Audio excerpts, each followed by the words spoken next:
commencer, bienvenue à la maison. Et alors je vais vous faire une petite vidéo aujourd'hui pour vous expliquer comment vous allez pouvoir sauver vos vieux véhicules de la rouille en utilisant du Frametto. C'est simple, c'est efficace et c'est pas cher. Donc je lance le tuto, c'est parti et j'espère que ça va vous plaire. Identifiez la zone que vous allez traiter, en l'occurrence ici c'est sous le marchepied. Voici les points de rouille, tac, tac, tac, tac, qu'on va venir traiter avant que ça se propage. Deuxième partie, bien dépoussiérer toute la zone sur laquelle on va travailler.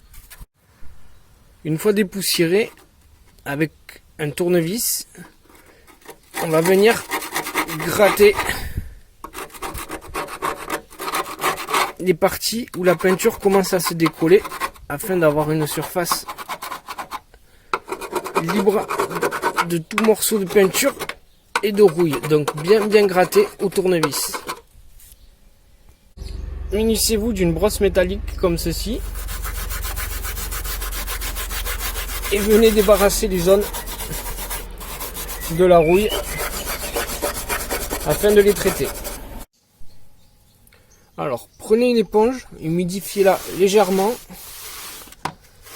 nettoyez les zones que vous allez traiter afin qu'il n'y ait aucune poussière et laissez sécher. Alors, pour venir traiter la zone, moi j'utilise du Frametto.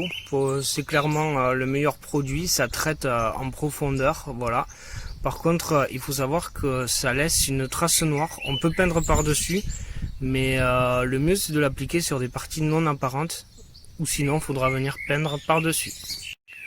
Une fois la zone sèche, nettoyée, exempte de tout résidu de rouille, prenez un pinceau et venez appliquer le Frametto uniquement sur les zones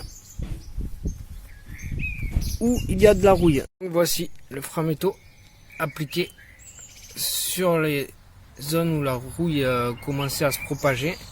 Et là je peux vous garantir qu'avec ce genre de traitement, la rouille ne réapparaîtra plus jamais. À savoir que si vous voulez appliquer de la peinture par-dessus la zone traitée, il faut attendre 24 heures afin de laisser sécher. Ça y est, c'est fini. J'espère que ce tuto vous a plu, vous avez bien compris. Si vous avez des questions, n'hésitez pas à les poser dans les commentaires.